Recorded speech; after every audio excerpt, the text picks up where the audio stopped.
마지막 미션, 마지막 시대로 지금 가고 있는데요.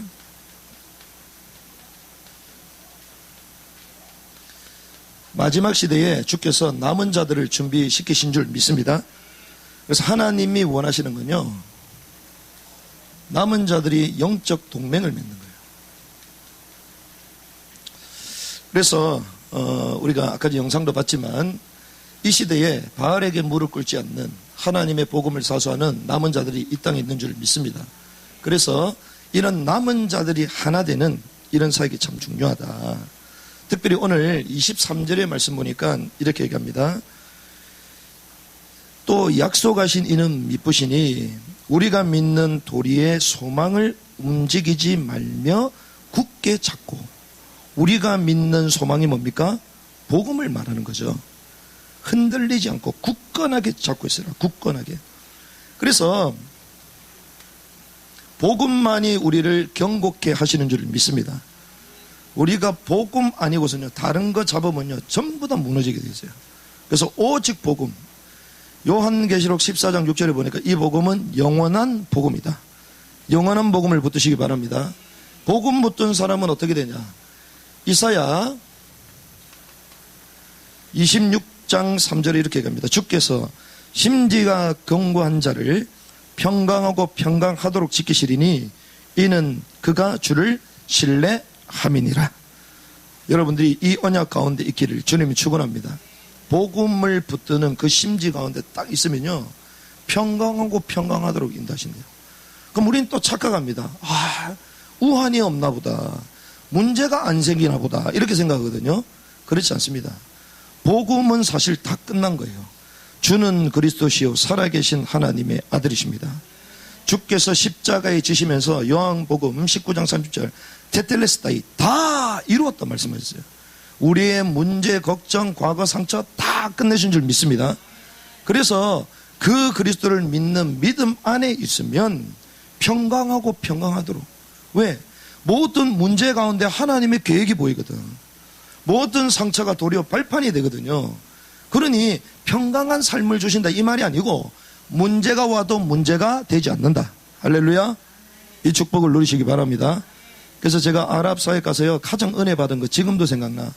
요르단 시리아 그 난민들한테 사회가로 갔는데 자기는 난민이라고 뭐 유엔에서 있는 그 증도 보여주고 얼마나 안타까운지요.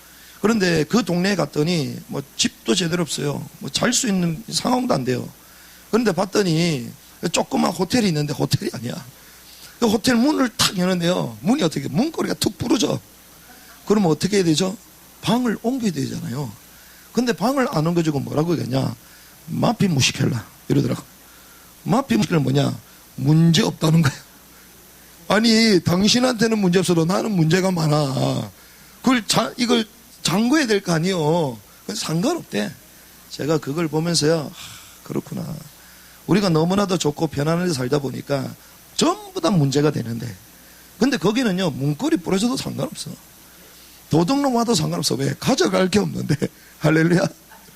그래서요 우리가 아랍 사람들, 그 이슬람을 섬기는 이 사람들보다는요 평강의 축복을 누려야 될 거 아니에요.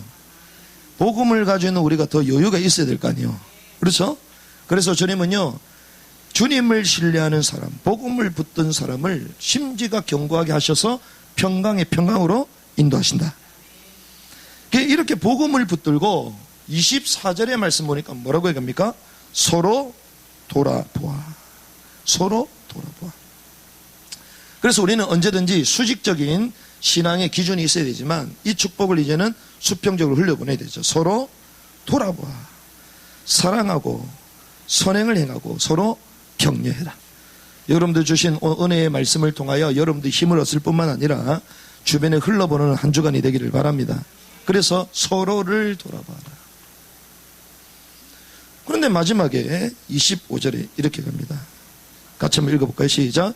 모이기를 피하는 어떤 사람들의 습관과 같이 하지 말고 오직 권하여 그날이 가까움을 볼수록 더욱 그리하자. 자, 이게 무슨 말입니까? 모이기를 피하는 어떤 사람들의 습관과 같이 하지 말고.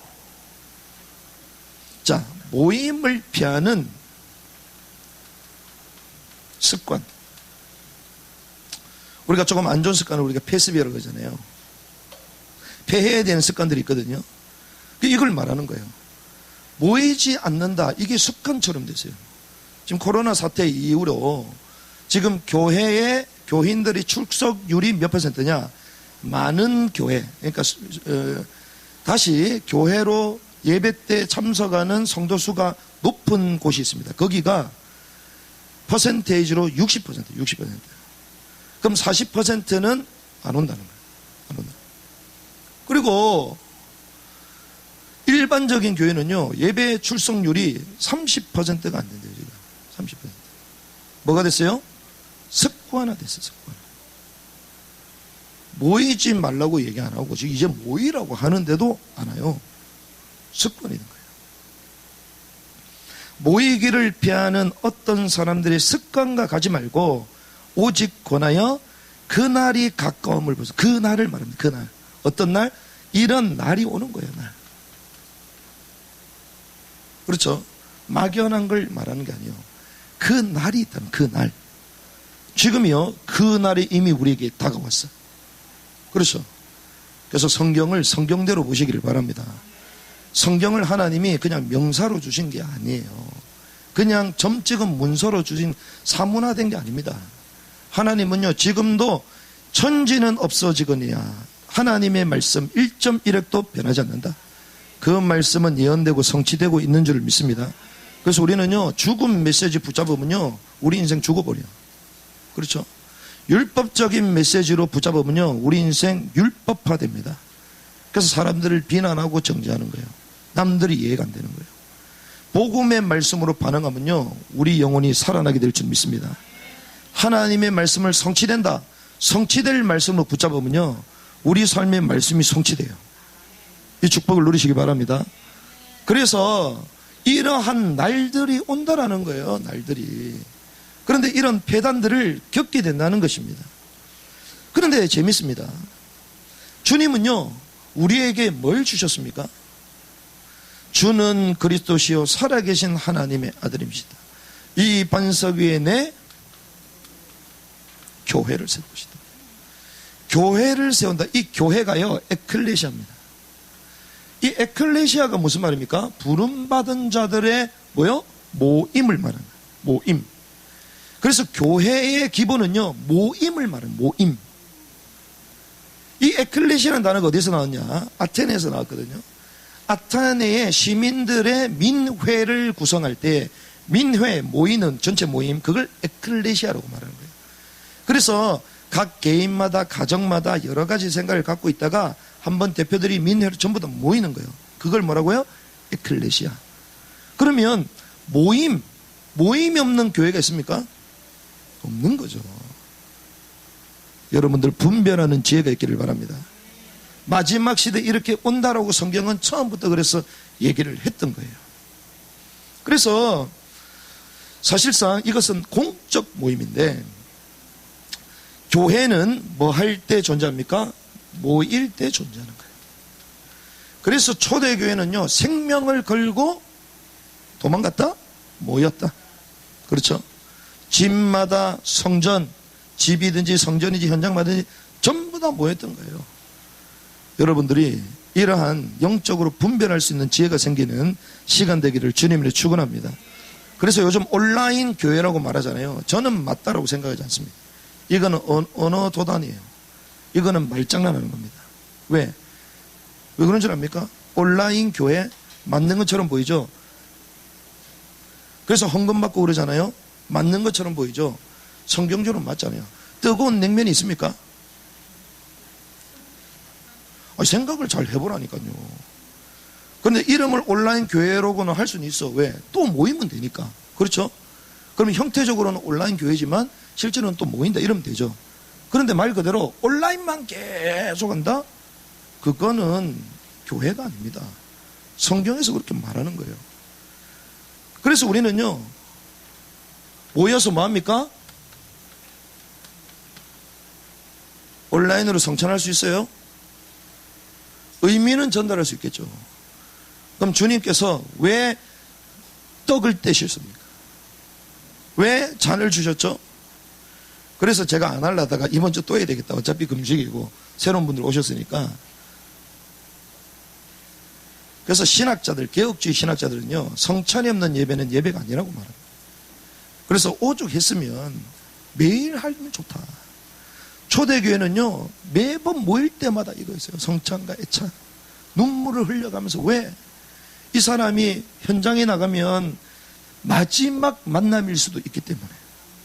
이렇게 생명을 걸고요, 성찬하면서, 성찬은 뭡니까? 복음을 몸으로 체험하는 게 성찬이에요. 이게 성찬의 신비요. 그럼 우리는 단순하게 떡을 떼고 이 정도만 생각하잖아요. 더 깊은 의미들이 있습니다. 그런데 이런 것들을 제대로 실현시키고 재현시킬 수 있는 집례자가 많이 없다 보니, 많이 훈련을 안 시키다 보니 이런 의미가 많이 퇴색된 거죠. 그래서 사실 이 개신교, 이 기독교에서는요, 여기에 대해서, 예전에 대해서 사실 강조를 많이 안 하는데, 천주교 가톨릭, 여기는 뭐라고 해간 줄 압니까? 주님은 기념회라고 말했잖아요. 떡과 포도주를 기념하라고 그랬잖아요. 그런데 천주교는요, 공제설을 말합니다. 공제설. 실제로 주님이 임재한다는, 실제로. 그래서 좀 심각한데, 사제 소품 받고 이런 데 가면요, 이렇게 선창식을 하잖아요. 성찬식 하다가 빵 부스러기 흘렸어. 그럼 어떻게 돼요? 혓바닥으로 핥아먹어야 돼. 혓바닥으로. 주님의 몸이래. 포도주 좀 흘릴 수 있잖아요. 혀로 빨아먹으래, 혀로. 어떻게 그걸 흘릴 수 있냐고. 우리는 그 정도까지는 아니지만 그래도 영적인 의미들을 성찬을 통하여 해보게 될 줄 믿습니다. 이게 그래서 공예배라는 거예요. 공예배. 그런데 이런 날이 올 줄 아시고 주님께서 처음부터 말씀하셨다. 고린도전서 10장 16절에서 17절. 우리가 축복하는 바 축복의 자는 그리스도의 피에 참여함이 아니며, 우리가 떡을 때는 그 그리스도의 몸에 참여함이 아니냐. 떡이 하나요, 많은 우리가 한 몸이니 이는 우리가 다 한 떡에 참여함이라. 하나를 말하는 거예요. 한 몸에 참여하는, 모임을 말하는 것입니다. 그래서 여러분들이 이 모이기를 피하는 이 시대에 하나 되는 축복의 예배가 되기를 주님의 이름으로 축원합니다. 이런 가운데에 왜 시대가 이렇게 갑니까? 모이기를 피하는 시대가 왜 가죠? 한마디로 말하면요, 마지막 시대, 적 그리스도의 현상 중에 하나가 모이기를 피하는 거예요. 현상 중에 하나가. 또 반대로 사단의 최고 전략이 못 모이게 만드는 거거든요. 사단의 최고 전략입니다. 그래서 지금 시대가 어떤 시대냐? 마지막 시대, 못 모이는 시대.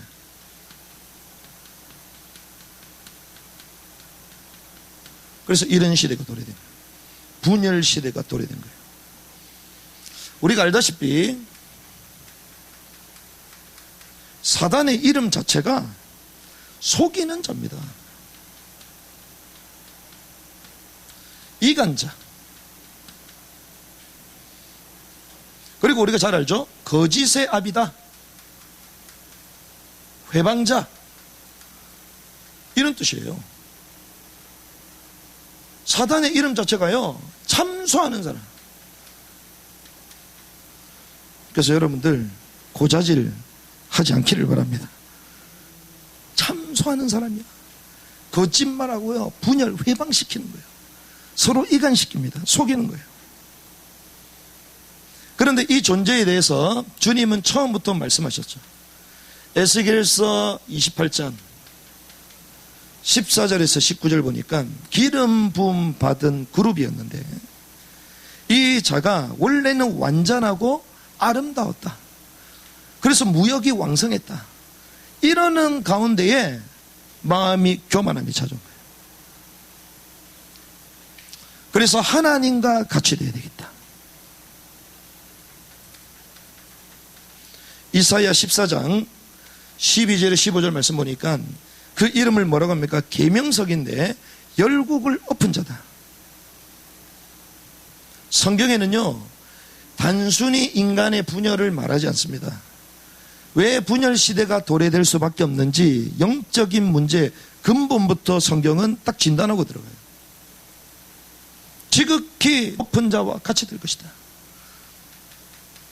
요한계시록 12장 7절과 9절의 말씀 보니까 큰 용이 나타났는데 옛뱀 곧 마귀다. 근데 이 마귀가요, 온 천하를 꾀한다.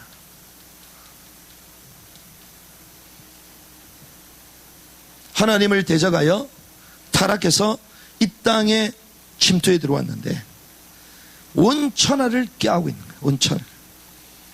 그래서 결국 어디에 들어오게 됩니까? 에덴 동산에 출현하잖아요.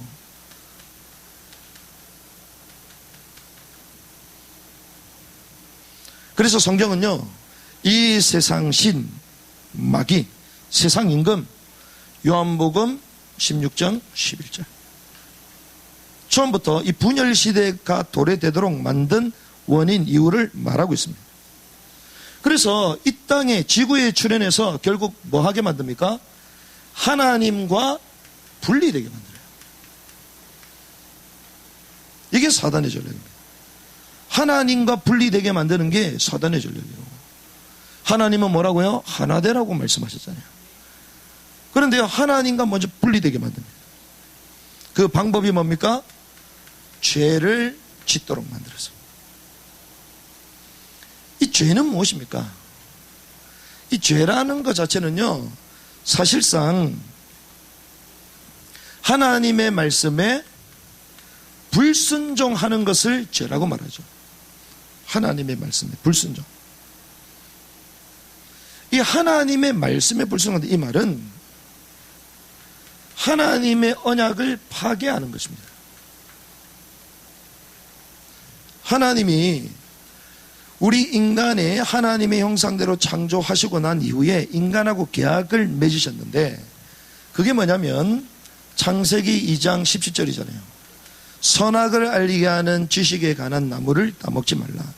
이것을 먹는 날에는 정령 죽게 될 것이다. 자, 이걸 뭐라고 합니까? 행위 언약이라고 말하는 거예요.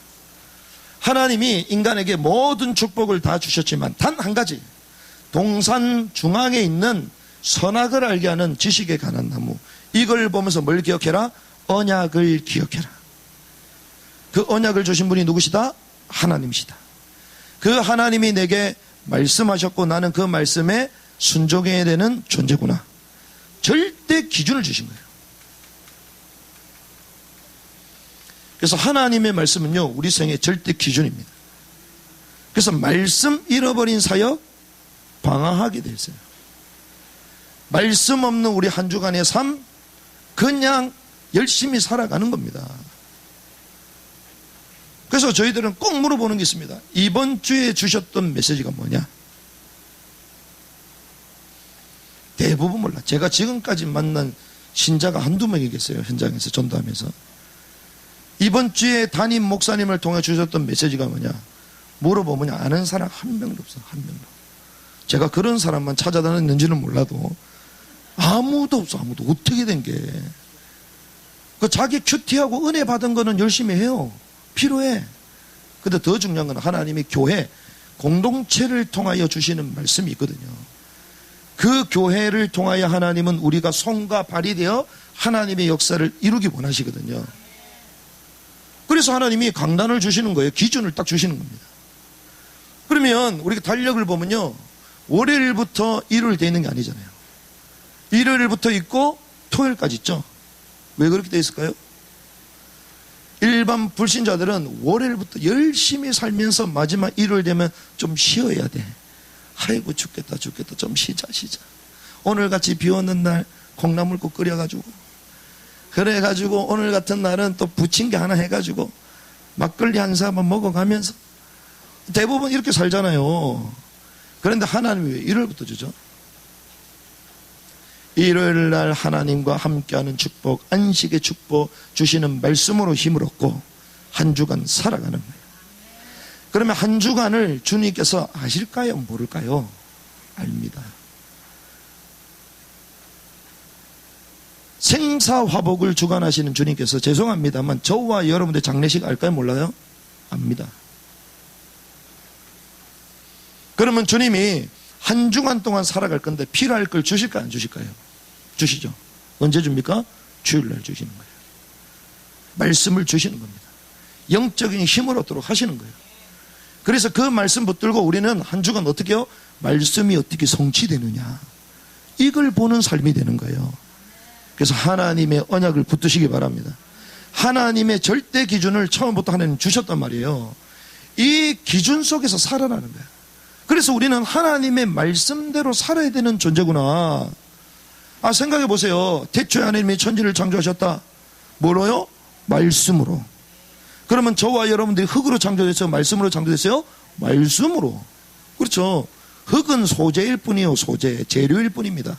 본질 자체가 말씀이요. 그래서 우리 삶에 말씀이 임해야 되는 거예요.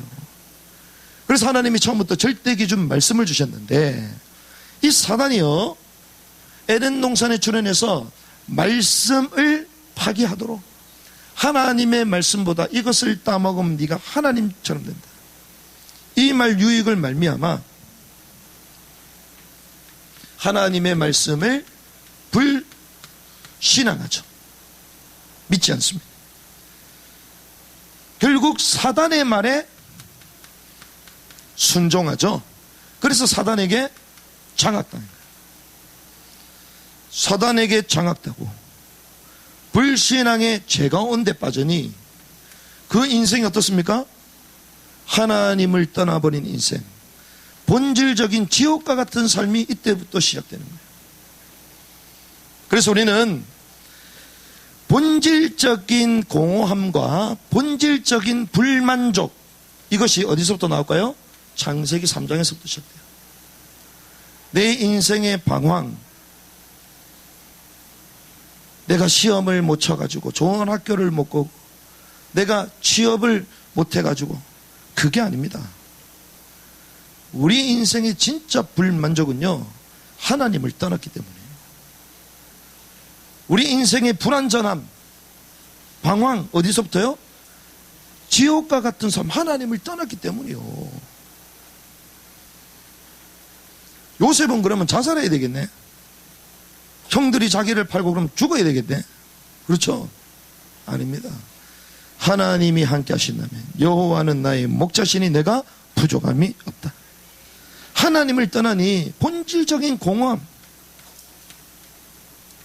찾아온 것입니다. 그래서 이 사단이 어떻게 유혹했습니까? 이것을 먹는 날에는 하나님처럼 된다. 하나님처럼. 이 말은 자아 중심. 이걸 종교로 말하자면 아신교야. 아신교. 들어보셨습니까? 아신교. 내가 신이 된다는 아신교. 더 고상하게 말하면 뉴에이지잖아요. 지난주에 문화에 대한 말씀 나눴죠. 내가 하나님처럼 될 수 있다. 모든 사물에 신적인 요소들이 있다. 범신론 다 여기서 나온 거예요. 그래서 우리는요, 뭐든지 내 생각대로야. 남의 입장 자체를 생각 안 해요. 그냥 자기 중심이야. 사역을 해도 내 중심이야. 웬일입니까? 뭔가 좋은 일을 해도 전부 다 내 중심이야. 나 중심. 나. 이 창세기 3장 사건 이전에는요, 나가 아니라 말씀 중심이요, 하나님의 순종하는 존재였는데 나 중심으로 딱 바뀌어버린 거예요. 결국에는 인간이 어떻게 됩니까? 하나님과의 분리가 되고 나 중심으로 가니 당연히 이웃과 어떻게 돼요? 분리되는 거예요. 당연한 겁니다. 아니, 하나님과 하나 안 되는데 어떻게 세상하고 하나가 돼요? 이웃하고 어떻게 하나가 됩니까? 그렇죠. 하나님과 함께하는 축복을 누리고 땅을 정복하고 다시는 인간이 하나님과의 분리되니 마음이 공허하고 허탈하고 뭐든지 이기적이고 나중심이고 이렇게 가는 겁니다. 그러니 당연히 이웃과 하나가 돼야 안 돼요? 당연히 안 되죠. 그래서 우울증 가운데 깊게 있는 사람 특징, 자기 얘기만 해요. 정신병원에 전도 한번 가보라니까요. 자기 과거 상처만 계속 말합니다. 그래서 여러분들 가운데 과거 예비 계속 반복적으로 얘기한다. 그러면 조금 병원 갈 상황이 가까워져 온다는 거야. 주변에 보면요, 계속 자기 얘기하는 사람이잖아요. 특별히 우리가 뭐 6.25도 지나고 백선엽 장군 또 지금 뭐 추모도 하고 하잖아요. 이 막 애국운동 하시는 분들 보면요, 막 6.25 전쟁 가고 얘기 막 하거든요. 그런데 주님 오실 때까지 계속 얘기해, 계속. 그게 사실 상처거든, 상처. 역사적인 상처. 또 반대로 막 친일 탈행하는 사람 있잖아요. 그것도 다 상처입니다. 그것도. 우리가 그것이 발판이 되어야 될 줄 믿습니다. 하나님의 계획을 보고 재도약해야 될 줄 믿습니다. 그러니 하나님과 분리되니 당연히 이웃과 분리된다. 그러니 어때요? 소외. 우리 인생에 이런 거 안 느껴지십니까? 불만족, 만족이 없어요. 여러분들 뭐 날마다 만족하시죠? 나는 안 만족하던데 목사보다 대단해. 경쟁합니다.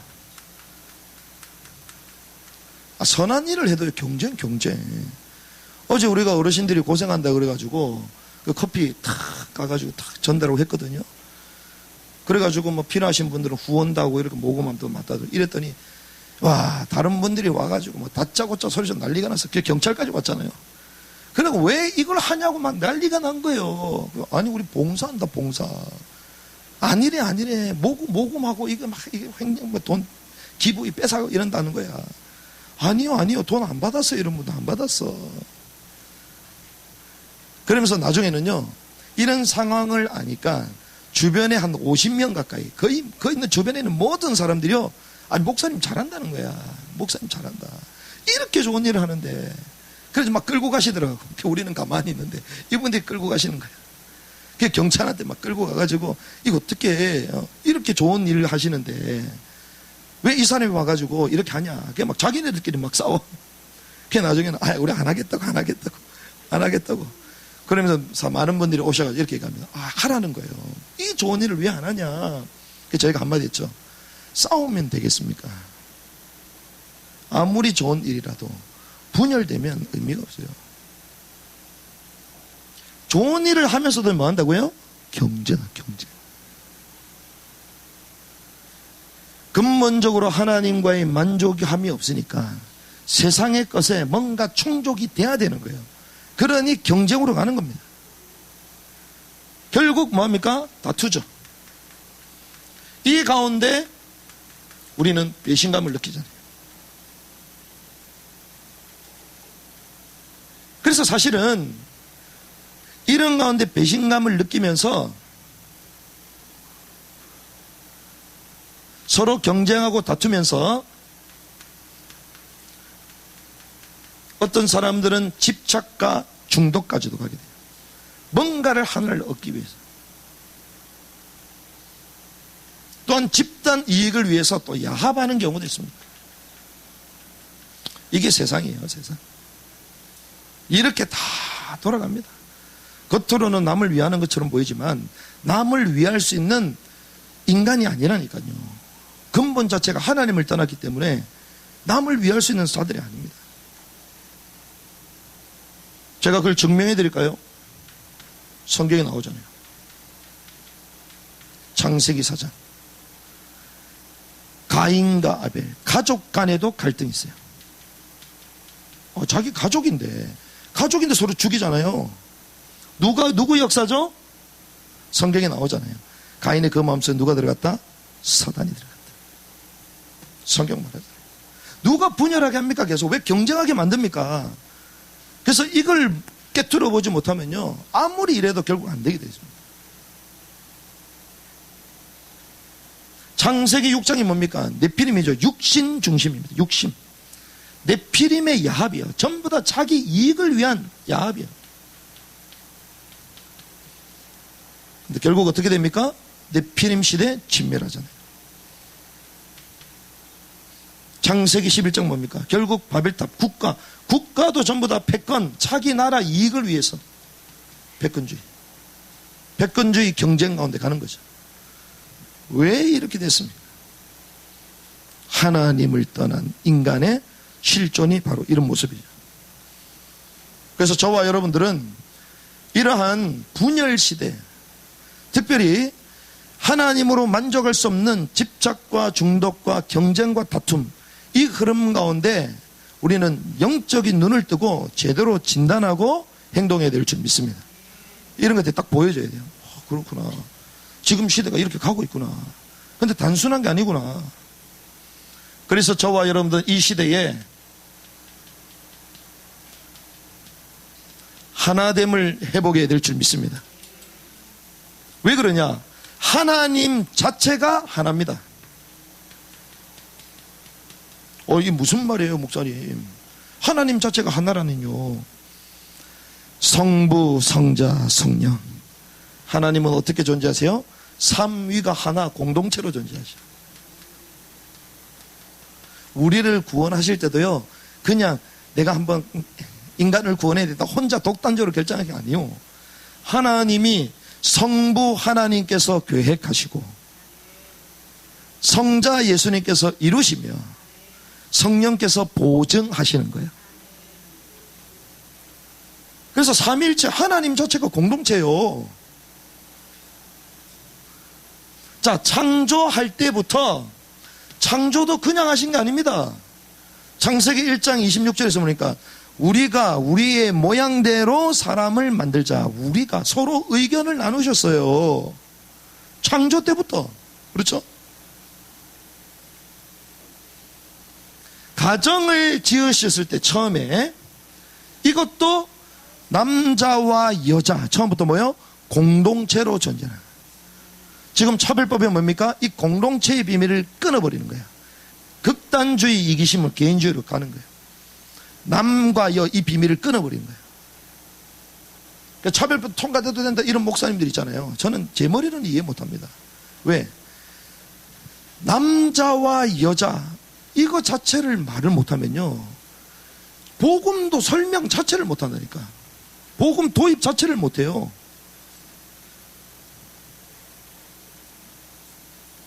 교회가 뭡니까? 공동체잖아요. 천국이 뭡니까? 구원받은 자들의 그 은혜의 공동체가 천국이요. 그러니까 전부 다요, 하나님은 공동체로 다 이루어 가시는 거예요.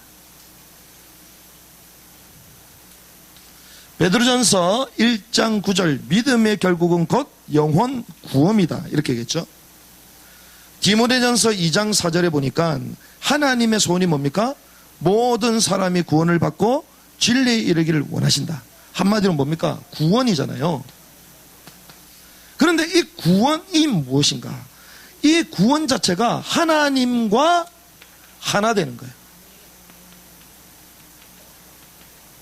하나님을 떠난 인간이 하나님과 하나 되는 게 구원이잖아요. 그래서 하나님은요, 우리에게 뭘 원하신다? 하나됨을 원하시는 거예요.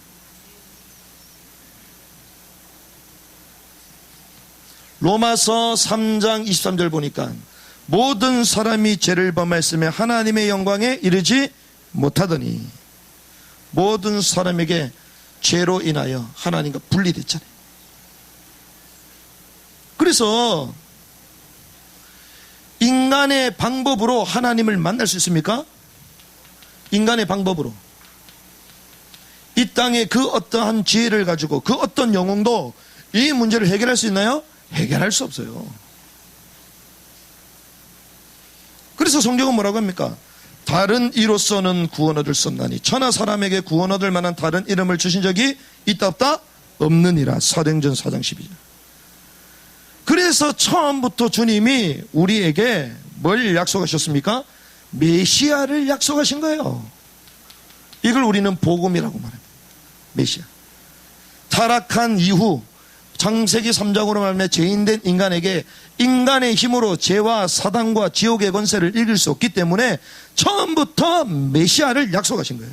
그게 뭐냐? 여인의 후손이 뱀의 머리를 상하게 할 것이다. 처음부터 약속하신 거예요. 인간의 힘으로 안 되니까요. 방법이 없기 때문에. 수많은 종교인들 막 말하잖아요. 대단한 이론들을 막 펼칩니다. 단 한 가지만 얘기 안 해요. 죄를 얘기 안 해요. 사단에 대해서 얘기를 못해요. 인간적인 방법을 계속 말하는데요, 육신을 갖고 있는 우리가 영이신 하나님 만날 수 없어요? 못 만납니다. 그래서 하나님이신 그분이 친히 말씀해 주셔야 돼요. 그렇죠? 여러분들이 오늘 이 복음연교에 와 있잖아요. 여러분들이 그냥 내가 복음연교에 가야 되가 결단하고 탁 걸어서 찾아왔습니까? 누가 알려줬을 거야. 문자를 카톡을 보내든지 어디서 만나자 아니면 같이 손잡고 왔든지 길을 알려주는 사람이 있잖아요. 인간의 문제, 죄 문제, 사단에게 사로잡혀 분열된 이 인생, 이 문제를 해결할 방법이 인간의 입장에서 있다 없다? 없다. 그래서 주님은 처음부터 우리에게 메시아를 약속하신 거예요. 그래서 그 메시아는 구체적으로 어떤 분이시냐? 3장 21절 보니까 가죽옷을 지어주잖아요. 대속을 말하는 거예요. 이분이 와서 대속 피를 흘려주실 것을 처음부터 보여주시는 거예요. 그래서 이분인 죄가 없어야 되기 때문에 보라 처녀가 잉타하여 아들을 낳으니 그 이름을 임마누엘 하리라. 이사야 7장 14절. 처녀가 남자를 알지 못하는 처녀가 잉태할 수 없어요. 못해요. 남자의 씨는 전부 다 원죄를 가지고 다 태어나거든요. 그런데 이 처녀가 잉태한다 이 말은 남자를 모르는 여자의 몸에서 태어난다는 거예요. 성령으로 태어난다는 거예요. 미가서 5장 2절 베들레 에브라다야 베들레헴아 너는 결코 작지 않다. 베들레헴에서 누가 납니까? 메시아가 날 것이다. 이 조건에 맞춰가지고 오신 분이 있는데 그분이 마태복음 1장 21절에서 23절 그 이름을 예수라 하라. 예수라. 우리의 죄에서 구원할 자이십니다. 죄에서 구원. 그래서 그분이 요한복음 1장 14절 말씀이 육신이 되어 우리 가운데 거하셨는데 1장 29절에 보니까 세례요한이 보라 세상 죄를 지고 가는 하나님의 어린 양이다. 처음부터 하나님이 구원의 비밀을 말씀하시죠.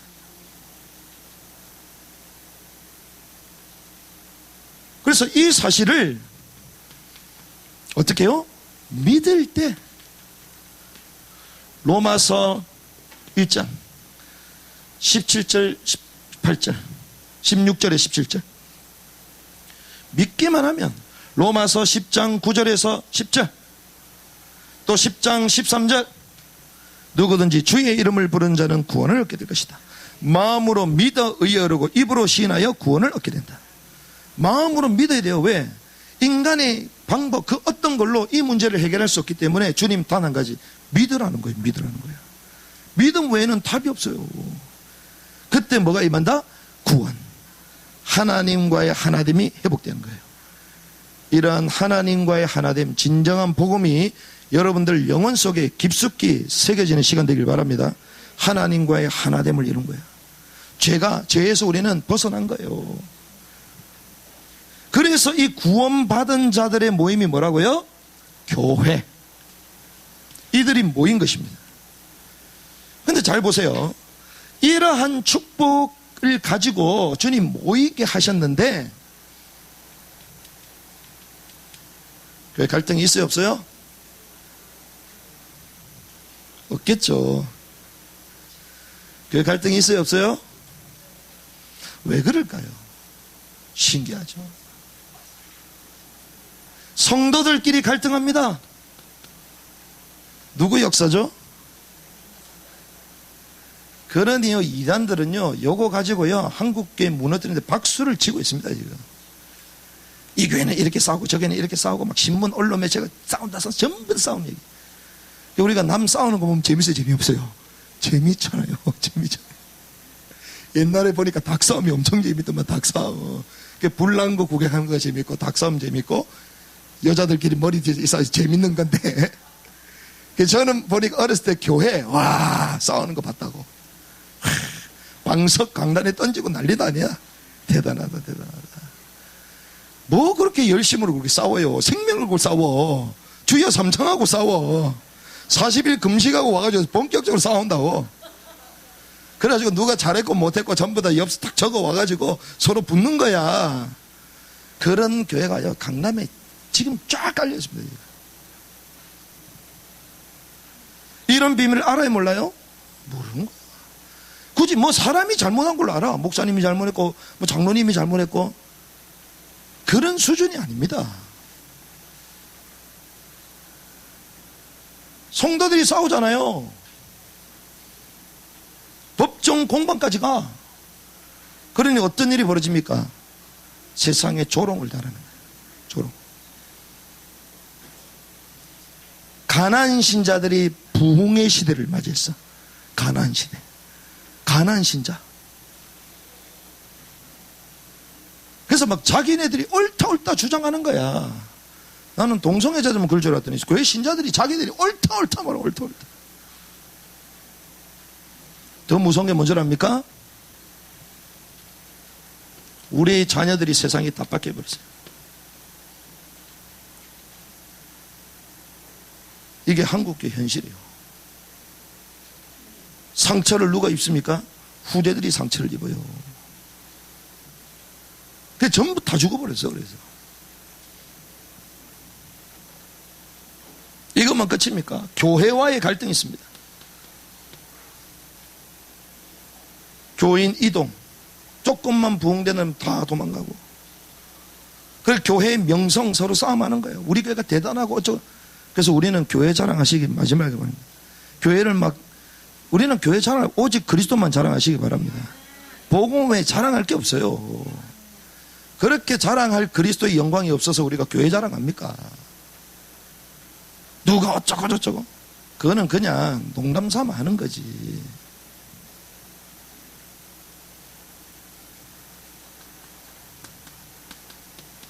교단과의 갈등. 누가 이단이니 아니니? 누가 옳으니 마니? 여러분들 6.25가 왜 터진 줄 아십니까? 아니 뭐 딥스테이 음모론이고 그럴 수 있습니다. 그런데 역사에 주관하시는 분이 누구시죠? 하나님. 그럼 하나님이 왜 허용하셨을까요? 왜 허용하셨을까? 지금 한국개혁 교단만 380개야. 교단만. 6.25 광복 이후에 신탁 통치의 그 기간이 있었지만 사실은 그때 6.25 이후에 교회가 본격적으로 분열하기 시작해요. 그 분열이 뭐냐? 우리는 일제 치하에 있었을 때 순수하게 신앙을 지켰다. 그 그룹이 있단 말이에요. 그런데 그 당시에 이것은 우상숭배가 아니고 신사참배는 국가의례다. 이렇게 말했던 기득권층이 있었어요.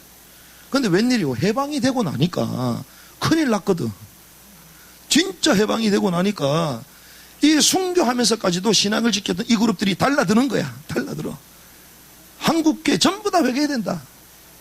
또 반대로 이 기득권층에 있었던 이 사람들은 우리가 당신네들 목사 면직시켰기 때문에 이제 복권시켜주겠다. 복권. 또 이러는 거야. 하나님 볼 때는 얼마나 웃겨요. 잘한 놈이든 못한 놈이든 하나님의 은혜에 감사하고 우리 힘이 아니라 하나님의 은혜를 주셔서 믿음을 지키게 하셨다. 그게 은혜다. 그렇게 말해야 되고 그것도 기득권 갖고 있었던 사람들 우리가 좀 미쳤나 보다. 우리도 모르게 정부에서 시키니까 국가 어린 줄 알고 그랬다. 미안하다. 회개하고 그럼 될 거 아니요? 그런데 서로 잘났다고 우리가 진짜 신앙이라고 순수하다고 그러면서 막 말하는 거. 그러면서 나온 교단이 고신이잖아. 고신. 그래서 저는 어렸을 때부터 SFC 강령을 외우면서 자랐지. 우리는 전통적 웨스트미스터 신앙 고백 서밋 대소요리문 달고 우리 신조란다 이러면서 고신. 그러면서 주기철 목사님 십자바의 무학산에만 거기 올라가지고 주야 하면서 나에게도 불을 내려주시옵소서. 거기 가면요 진짜 불이 내렸어. 불이 내려가지고 바위가 십자가로 딱 쪼개져 있어. 그러면서 우리는 위대한 고신 순수한 신앙을 지켰던 사람이다. 그러니까 순수한 신앙을 지키고 우리는 철저히 하나님 중심, 성경 중심, 교회 중심, 말씀 중심으로 가야 되기 때문에 주일날 뭐 사먹는다 그러면 전부 다 이빨 빠질 준비해야 돼. 그 위에 막 있는 호랑이 선생님이 와가지고요 벤치를 들고 있었다. 진짜 뭐 사먹으러 간다? 그럼 벤치가 이빨 뺀다고. 그 주일 예배 시에 떠든다 잔다 그럼 가만히 안 둬. 전부 다 뒤에가 줄서 딱 손 들고 있었다니까. 우리가 오죽했으면 지금도 수련회를 하잖아요. SFC. 제가 지금도 하는 걸로 알고 있어. 밥 먹기 전에 요절 외워야 돼. 요절 못 외우면 못 들어가. 머리 나쁜 놈은 살도 못 쪄. 이래 되는 거예요, 이게. 이렇게 간 거예요, 이렇게. 하나님이 교회를 하나 되게 원하시고, 하나님이 잃어버린 하나님과의 원네스를 회복하기 원하시는데, 구원을 주셨음에도 불구하고 여전히 갈등하고 있는 거예요. 누가 잘났다? 그래서 결국 교회들은 해체 위기까지, 공격을 당하는 위기까지 모아 있는 거예요. 시대를 정확하게 분별하고 하나님의 언약을 붙드시기 바랍니다. 이런 가운데 저와 여러분들을 부르신 거예요. 이때 우리는 어떻게 될 것인가? 이때 나는 어떻게 될 것인가? 말씀을 정리하겠습니다. 마지막 시대는 민족이 민족, 나라가 나라 계속 분열되고 있잖아요. 분열되기 때문에 지금 뭐라고 합니까? 언택트 시대라고 얘기하죠.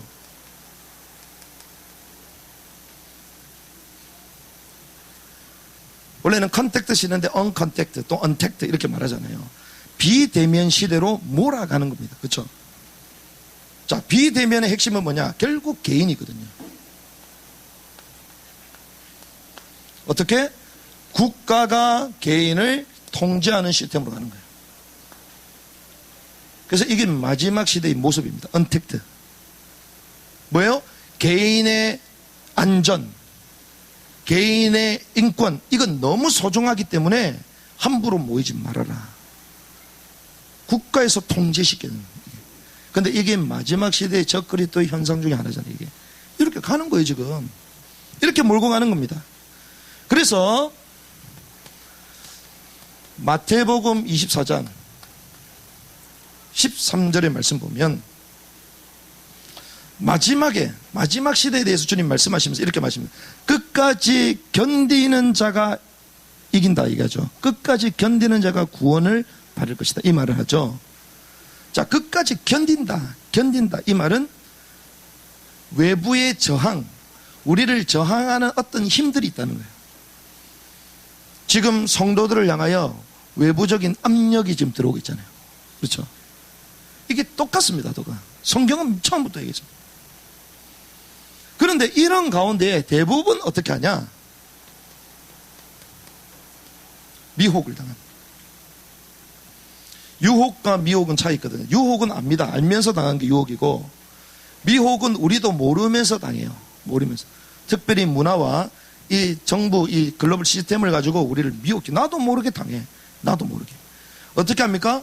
합리화시켜요.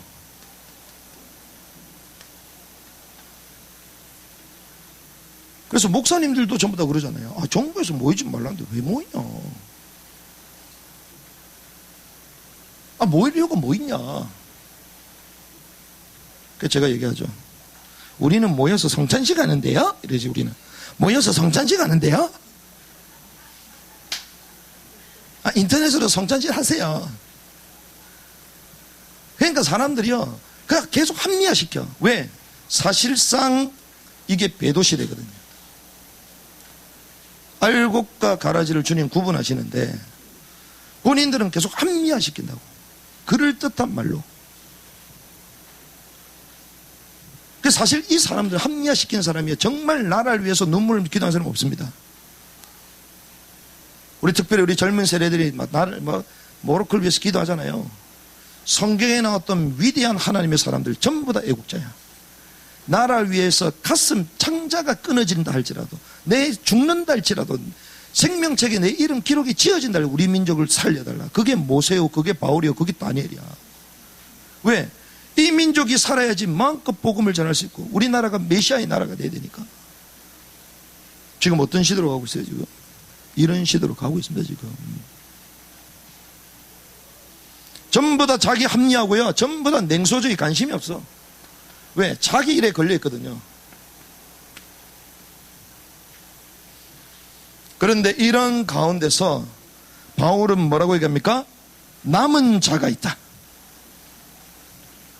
바울에게 물을 끓지 않는 남은 자가 있다. 이걸 우리는 렘넌트, 하나님의 히든 카드, 남은 자가 돼요. 그래서 이 남은 자들이 결국 뭐로 하나가 딱 돼야 되는데, 뭐로 하나가 돼야 되냐? 언약으로 하나가 돼야 돼요. 언약이 소통되는 것이 남은 자의 영적 동맹. 그 언약은 뭡니까? 사실은 우리 신앙 고백이잖아요.